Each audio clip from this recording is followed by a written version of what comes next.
ஒரு 2% தனிநபர்கள் வெற்றியடைகிறார்கள். 98% நபர்கள் தோல்வி அடைகின்றார்கள் என்ற கருத்து பல்வேறு துறைகளில் ஒரு பொதுவான கருத்து ஆகும். இதற்கு பல காரணிகள் உள்ளன, மேலும் இது பெரும்பாலும் வாய்ப்புக்கு அப்பாற்பட்டது. இந்த யோசனையை ஒரு விளக்கம் மற்றும் ஒரு சிறுகதையுடன் பார்ப்போம். முதலாவதாக, ஒருவருடைய மனப்போக்கு மற்றும் உறுதிப்பாடு. வெற்றிகரமான நபர்கள் பெரும்பாலும் இலக்குகளில் கவனம் செலுத்தும் மனநிலை, சவால்களை எதிர்கொள்வதில் உறுதியை வெளிப்படுத்துகிறார்கள். இந்த மனநிலை அவர்களை எளிதில் ஊக்கம் இழக்கக்கூடியவர்களிடமிருந்து வேறுபடுத்துகிறது. இரண்டாவதாக, வெற்றிகரமான நபர்களின் தயார்நிலை மற்றும் திட்டமிடல். வெற்றிகரமான நபர்கள் நன்கு தயாராக இருப்பதோடு தெளிவான செயல் திட்டத்தையும் கொண்டுள்ளனர்.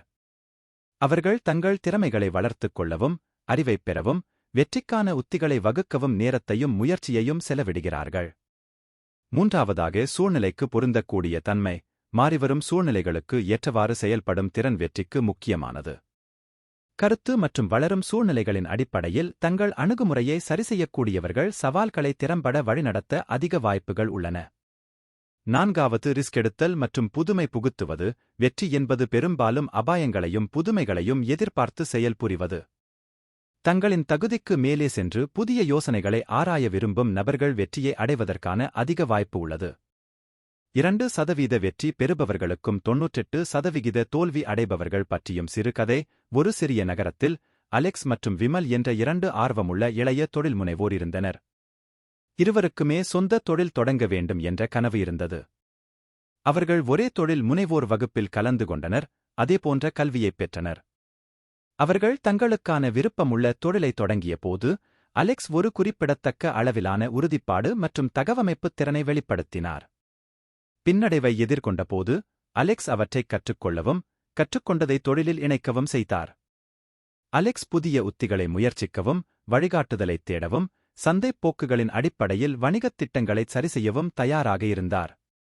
மறுபுறம், விமல் சமமாக உணர்ச்சிவசப்பட்டாலும் பின்னடைவுகளுடன் போராடினார். ஆரம்ப தோல்விகளால் ஊக்கமடைந்த விமல் தன்னுடைய வணிகத்தில் குறிப்பிடத்தக்க மாற்றங்களைச் செய்யத் தயங்கினார். ஆபத்துக்களை எதிர்கொள்வதற்கான பயம் விமலை புதுமையான அணுகுமுறைகளை ஆராய்வதில் இருந்து பின்வாங்கியது. காலப்போக்கில் அலெக்ஸின் வணிகம் செழிக்கத் தொடங்கியது. மக்களுடனான தொடர்பு, வியாபாரத்தில் வீழ்ச்சி மற்றும் எதிர்பார்த்த அபாயங்களை தடுக்கும் விருப்பம் ஆகிய சவால்களை வெற்றிகரமாக வழிநடத்த அலெக்ஸ் துணிந்து செயல்பட்டார். இதற்கிடையில் விமலின் வணிகம் தொடர்ந்து சிரமங்களை எதிர்கொண்டது. கடின உழைப்பு இருந்த போதிலும் அது வெற்றி பெற போராடினார்.